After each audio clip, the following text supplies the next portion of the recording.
Class 10 Biology Chapter 2nd Part 3rd. Good morning students. Wish you all a safe and healthy stay at home. Dear student, we are social animal and it is difficult to stay home at the rate of 24 into 7 hours. So it may lead to certain problems. These are mental illness, distraction of mind, breaking down of concentration, digestion problem, etc. So to avoid all this, we can follow certain rules. These are intake of plenty follow, full of water. Should have regular yoga in the morning. Few minutes of gossiping or talking with your parents. So take sufficient sunlight in a day, avoid oily food and follow nutritional diet etc. Now come to the subject. In the previous session we have discussed about the cell cycle and the different phases of the cell cycle. Today once again we'll discuss the phase and activities in all phases in brief. Student, in this critical situation we don't have the tools as for effective classroom but still trying hard to make you understand. So while viewing this video, please refer your book in between. So let's start with the pie chart of the cell cycle. So see the pie chart of a cell cycle. A cell cycle divides into two major phases. These are M phase and the interphase. M phase is the division phase and interphase is also known as resting phase, but it's a quite active phase where a cell prepares itself for the further division. Now the activities that happens in the different phases of cell cycle. So first of all, G1 phase. Here RNA and protein synthesis, mitochondria and chloroplast divide. Mitochondria and chloroplast are the autonomous organelle because they possess their own DNA, so they divide itself in the G1 phase. Rest of the organelles divide in the M phase. Now come to the S phase. In S phase, more DNA synthesized, that is a duplication of chromosome, but remains attached. In G2 phase, as per the requirement of the cell, more RNA and protein synthesized. So these activities actually are the preparation just prior to the M phase. When a cell is completely prepared for the division, then it enters into the M phase, and with the completion of the M phase, it produces two daughter cells. But here in the daughter cell, cytoplasmic mass reduces. So see the figure here, the cytoplasm is more compared to the daughter cell. So here in the G1 phase, first of all, cytoplasmic mass increases. After the increase of the cytoplasmic mass, that is with the completion of the M phase, it has two options. The options are either a cell enter into the G0 phase or the late G1 phase.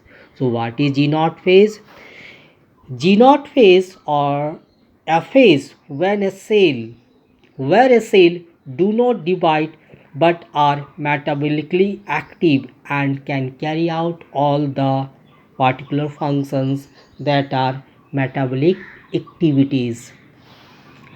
If a cell wishes to divide again in the G1 phase, then from the G1 phase they re-enter into the late G1 phase. Clear all of you?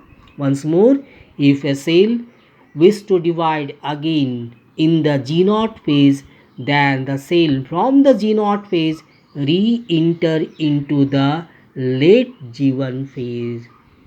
So what I have written here?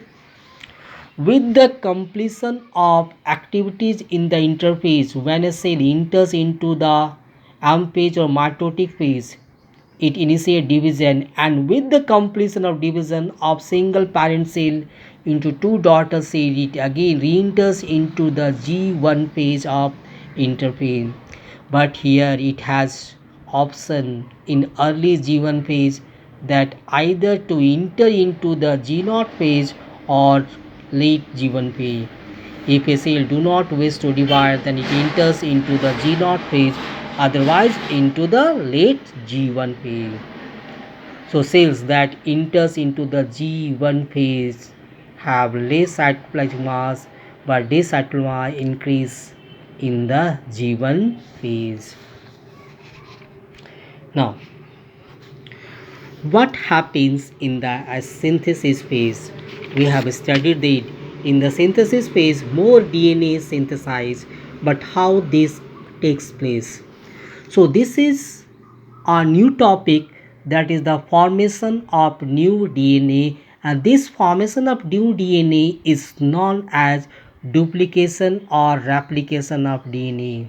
So in the S phase of cell cycle prior to the M phase, DNA duplicates itself to distribute equal number of chromosomes in the two daughter cell. This is the most important criteria in a cell division, that is maintaining equal number of chromosome in the daughter cell, because if the chromosome number will disturb in the daughter cell, it may lead to serious chromosomal disorder, means some physical mental disorders can appear in the progeny. Now here this method of the method in which DNA duplicate is the semi-conservative method. Semi-conservative method in which DNA duplicates replicate itself to form two double-stranded DNA. So first of all, DNA unwind to separate it both strain, separated all or parental strain, synthesize single strain to form two double-stranded DNA. The synthesis occur. Here the number of chromosomes remains same, but the mass of chromosome double, so that number remains the same in the daughter cell. So see the figure how it happens. So this is the double-stranded DNA. This double-stranded DNA first of all replicate it both the strain, and thus replicated unwinded straight synthesize one strain. Thus a double-stranded DNA can form two double-stranded DNA. Now come to the M phase. M phase is the mitotic phase or division phase. This mitotic phase divides into two phases, that are karyokinesis and cytokinesis. Karyokinesis made by two words, karyo and kinesis. Karyo means nucleus and kinesis means to split. So it is the division of nucleus and is followed by the division of cytoplasm, that is cytokinesis, again formed by two words, cyto and kinesis. Cyto means cytoplasm and kinesis means to split. Karyokinesis further divided into four following phases, that are prophase, metaphase, anaphase and telophase. In the next session, we will study in brief about the changes that takes place in the following four phases, and this is very important in examination, because in examination some specific figure of a particular phase will given, and from that figure You have to answer the question. So, dear students, again, once again, please refer your book and stay safe, stay healthy. Bye.